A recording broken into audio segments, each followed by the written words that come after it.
Hello दोस्तों, मेरी कहानी वाले चैनल पे आप सबका स्वागत है। तो दोस्तों, हमारी आज की कहानी है बहू ये मत भूलो कि भगवान सब देखता है। मम्मी जी, आपसे कितनी बार कहा है मैंने, मुझ पर यूं हुक्म मत चलाया कीजिए। अगर रसोई में आपको कोई काम दिख रहा है तो खुद क्यों नहीं कर देती? प्रिया बहू, प्रिया बहू कहकर बार बार मुझे क्यों पुकारती रहती हैं? एक बात याद रखिए मम्मी जी, मैं आपकी नौकरानी नहीं हूँ जो आपके इशारों पर नाचती रहूं, समझी? गुस्से में बोली प्रिया। सास दमयंती जी बोली, बहू मैं तो बस इतना कह रही थी कि मैं तो आज सुबह भी घर का सारा काम करके कीर्तन में गई थी, मगर 3 घंटे बाद आकर देख रही हूँ तो रसोई बिखरी हुई पड़ी है। तुमने खाना खाया, उन बर्तनों को भी तुमने ऐसे ही सिंक में छोड़ दिया है। तुम सुबह सोकर ही 10 बजे उठती हो, उसके पहले मैं नाश्ता बना देती हूँ, दाल चावल बना देती हूँ, सब्जी काट देती हूँ, आटा भी गूंद देती हूँ। तुम सिर्फ उठकर अपने लिए चाय बनाती हो। आज मुझे कीर्तन में जाना था, उसमें भी मैं आकर देखती हूँ कि मैं तो सब कुछ साफ करके गई थी, फिर रसोई इतनी गंदे कैसे पड़ी है। बस यही कहने तुम्हें आवाज़ दी, मगर उल्टा तुम मुझ पर ही भड़क रही हो। प्रिया बोली, मम्मी जी मुझसे ये घर के काम वाम नहीं होते, और आपको इतनी ही दिक्कत है तो जाकर कहीं और रहिए, यूं बार बार मुझसे मत कहिए। वैसे भी मुझे आपकी कोई ज़रूरत नहीं। उतने में ऑफिस से संजू आ गया। पति संजू को देखते ही प्रिया के तेवर ही बदल गए। प्रिया बोली, संजू आज आप जल्दी आ गए। आप और मम्मी जी बैठिए, मैं अभी आप दोनों के लिए चाय बना देती हूँ। प्रिया ने ऐसा पहली बार नहीं किया था। वह पति संजू के सामने यही दिखाती कि वही घर का सारा काम करती है। संजू भी तो हमेशा प्रिया के ही गुण गाता, इसलिए दमयंती जी चुप ही रहती थी। वह कभी संजू को नहीं बताती थी कि प्रिया उसके ऑफिस चले जाने के बाद सास दमयंती जी से कैसा व्यवहार करती है। संजू और प्रिया की लव मैरिज थी। दमयंती जी इस शादी के लिए पहले तो तैयार नहीं थी, मगर बाद में बेटे की जिद के आगे घुटने टेक दिए थे उन्होंने। संजू ने प्रिया से पहले ही कह दिया था कि उसकी माँ को एक संस्कारी बहू चाहिए, इसलिए प्रिया ने भी शुरुआती दिनों में तो खूब संस्कारी होने का दिखावा किया, मगर वह कहते हैं ना, कुत्ते की पूंछ हमेशा टेढ़ी ही होती है। धीरे धीरे उसने सास दमयंती जी को अपने असली रंग दिखाने शुरू कर दिए, मगर प्रिया अभी भी गिरगिट की तरह रंग बदल देती थी। पति संजू माँ की बहुत इज्जत करता था, ये बात प्रिया भली भांति जानती थी, इसलिए संजू के सामने यही बताती कि वह घर और सासू माँ का खूब अच्छे से ध्यान रखती है। रात को अपने कमरे में आते ही प्रिया संजू से बोली, आज तो बहुत थक गई हूँ संजू, पूरे दिन घर का काम करना पड़ता है। तुम्हारी माँ तो रोज भजन कीर्तन में चली जाती है और पीछे से मैं ही घर का सारा काम करती हूँ, देखो ना, फिर भी कभी उफ तक नहीं करती। संजू बोला, मुझे नाज है तुम पर प्रिया कि तुम मेरे घर को और मेरी माँ को इतना अच्छे से संभालती हो, वरना ना जाने आजकल की लड़कियों को क्या हो गया है। सास ससुर की सेवा तो दूर की बात है, घर का एक काम भी नहीं होता है इनसे। मेरा दोस्त राकेश तो बेचारा शादी करके फंस गया, कह रहा था उसकी पत्नी उसकी माँ को बहुत परेशानियां देती है। राकेश का भी कहना नहीं मानती, सीधे मुंह किसी से बात भी नहीं करती है, सुबह 10 बजे से पहले सोकर उठती नहीं। प्रिया मन ही मन मुस्कुरा उठी, क्योंकि वह भी तो सिर्फ संजू को दिखाने सुबह संजू के साथ 8 बजे उठ जाती थी और संजू के ऑफिस जाते ही फिर से सो जाती। संजू 8:30 ऑफिस के लिए निकल जाता। जैसे ही संजू ऑफिस गया नहीं कि प्रिया सो जाती और सीधे 10 बजे उठती। दमयंती जी संजू का सुबह का नाश्ता, चाय और टिफिन सब तैयार रखती। प्रिया बना बनाया हुआ नाश्ता और चाय अपने पति को हर सुबह यूं प्यार से देती जैसे उसी ने सब बनाया हो। संजू तो सुबह उठते ही ऑफिस जाने के लिए नहाना, तैयार होना जैसे अपने कामों में लगा रहता, इसलिए उसे कहाँ पता होता था कि खाना किसने बनाया या नाश्ता किसने बनाया। हाँ, संजू अपनी माँ को हमेशा शुक्रिया ज़रूर अदा करता और कहता, माँ आप सुबह इतनी जल्दी क्यों उठ जाती हो और रसोई में क्यों इतना काम करती हो?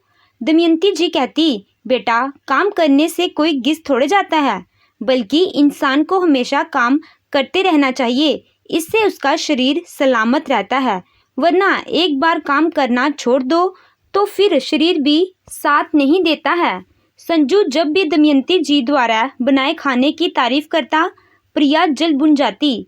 प्रिया सास दमयंती जी के साथ रहना ही नहीं चाहती थी, मगर पति संजू माँ पर जान निछावर करता था, इसलिए वह भी संजू के सामने उसकी माँ को अच्छा रखने का नाटक करती। सास दमयंती जी सब समझती थी, मगर घर में बेटे बहू के बीच झगड़ा करवाना नहीं चाहती थी और इसी बात का फायदा उठाती थी प्रिया। आज प्रिया ने सभी को अपनी माँ बनने की खुशखबरी दी थी। पूरा परिवार खुश था यह सुनकर। अब तो सास दमयंती जी का काम और बढ़ गया था, क्योंकि प्रिया ज़्यादातर आराम करती। सास दमयंती जी के इतना काम करने के बावजूद भी प्रिया उनसे खुश न थी। उसे दमयंती जी एक आंख नहीं सुहाती थी। संजू भी अब प्रिया की खूब सेवा करता और उसे हर पल आराम करने कहता, ताकि पेट में पल रहे बच्चे को कोई दिक्कत ना हो। दोनों पति पत्नी अपने आने वाले बच्चे के लिए खूब सपने संजो रहे थे। प्रिया ने आज बाहर से खाना मंगवाया तो दमयंती जी बोली, बेटा, ऐसी हालत में घर का बना शुद्ध खाना ही खाना चाहिए, बच्चे के लिए बाहर का खाना अच्छा नहीं है। प्रिया बोली, मम्मी जी, आप तो चुप ही रहिए, मेरे और मेरे बच्चे के लिए क्या अच्छा है मुझे पता है, आप चुपचाप अपना काम कीजिए।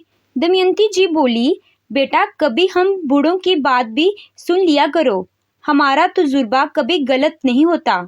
संजू के ऑफिस से आने के बाद प्रिया बोली, संजू, बुरा मत मानना, मगर मेरी ऐसी हालत में मुझे अच्छा खाना खाने की ज़रूरत है।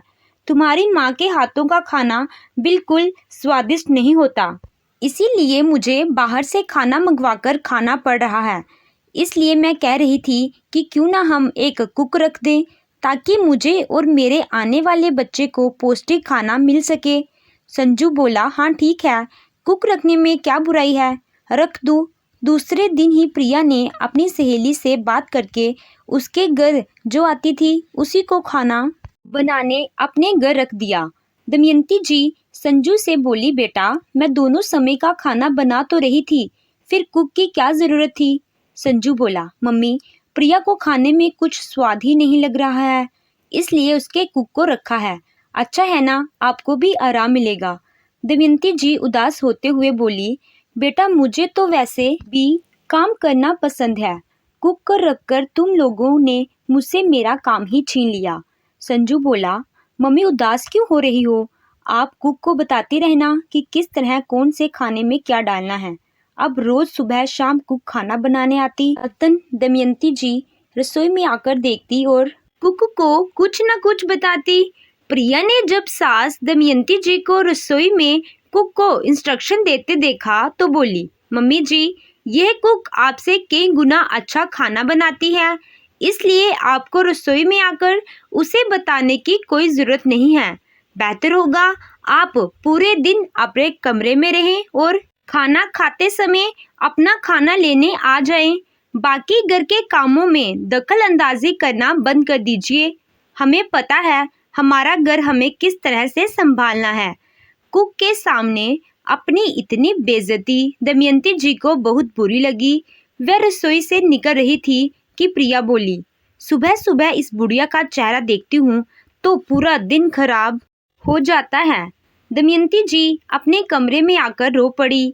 प्रिया ने अपनी पूरी गर्भ व्यवस्था के दौरान दमयंती जी से सीधे मुंह बात तक नहीं की, उल्टा खरी खोटी सुनाने में कोई कसर नहीं छोड़ी। दमयंती जी हर बार खून के आंसू पी जाती। संजू भी अब ज़्यादातर प्रिया का ही साथ देने लगा था। उसे लगने लगा था कि उसकी मम्मी का दिमाग बुढ़ापे की वजह से सिठियाने लगा है। उसकी एक वजह यह भी थी कि प्रिया का हर बार संजू के दिमाग में दमयंती जी के खिलाफ बातें करना। संजू भी दमयंती जी को बात बात में झिड़कने लगा था। अब दमयंती जी अपने आप को बिल्कुल अकेले समझने लगी थी। प्रिया ने एक प्यारे से बेटे को जन्म दिया। अब तो प्रिया रात दिन अपने बेटे के लाड दुलार में व्यस्त रहने लगी। दमयंती जी थोड़ा भी अपने पोते को खिलाने आती तो प्रिया उन्हें अपने बेटे के पास भी नहीं आने देती। प्रिया ने बड़े प्यार से अपने बेटे का नाम सोनू रखा।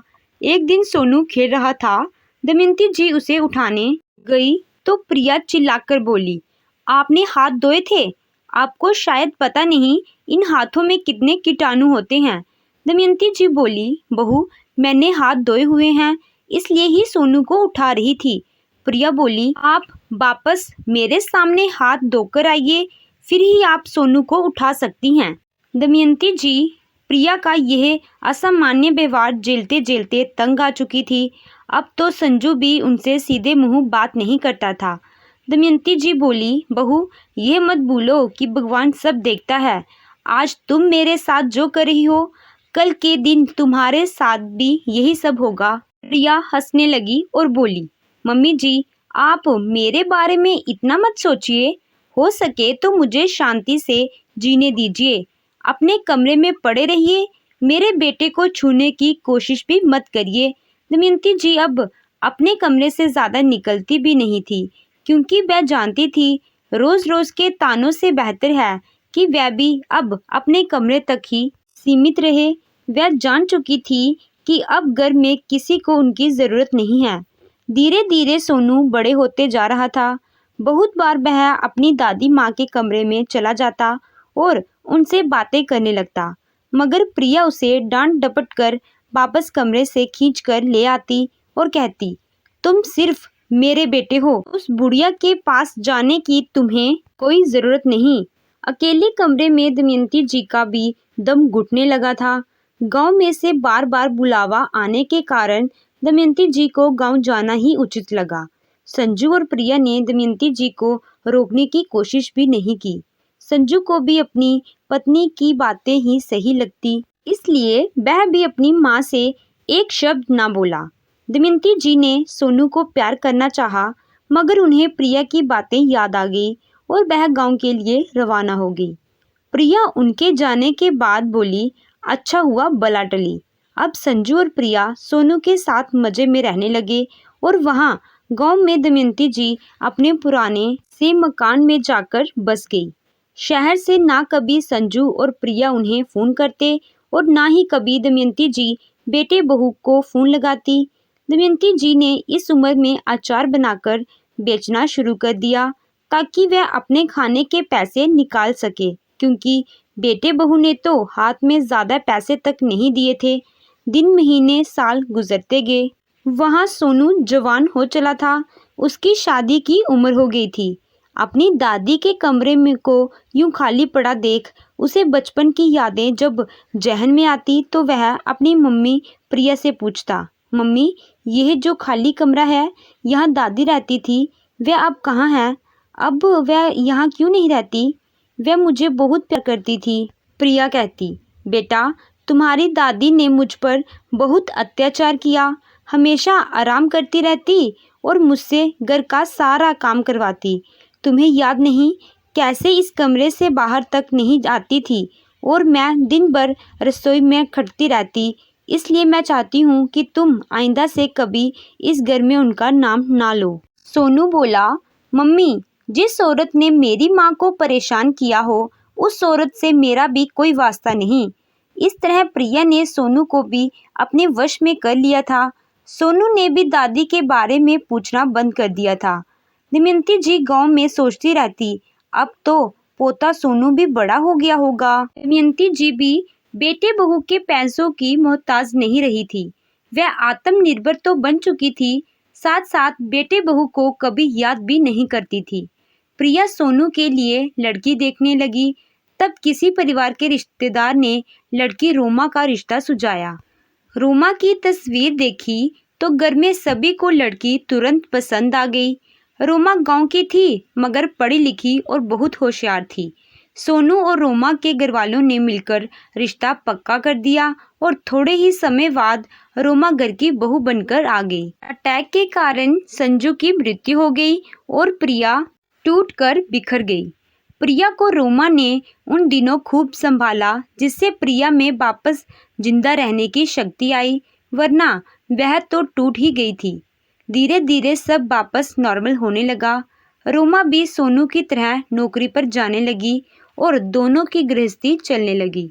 थोड़े महीने गाड़ी पटरी पर चली, मगर एक रोज जब रोमा घर पहुंची और उसने देखा कि खाना बना हुआ नहीं है, तो वह गुस्से में प्रिया से बोली, माँ जी, मैं थक कर ऑफिस से आती हूँ, आप पूरा दिन घर में अकेले क्या करती हैं? आज खाना क्यों नहीं बनाया आपने? प्रिया बोली, बहू, आज कुछ तबीयत ठीक नहीं थी। रोमा चिल्लाकर बोली, मम्मी जी, सिर्फ खिचड़ी या दलिया ही बना देती। आपको तो पता है मैं ऑफिस से थक कर आती हूँ और खाना बना हुआ नहीं मिलता है तो मेरा पारा चढ़ जाता है। उतने में वहाँ सोनू भी रोमा की हाँ में हाँ मिलाते हुए बोला, हाँ मम्मी, आप दिन भर घर में रहती हो, एक खाना ही तो बनाना होता है। रोमा मेरी कमाने में मदद करती है, तभी तो इतने खर्चे निकल पाते हैं।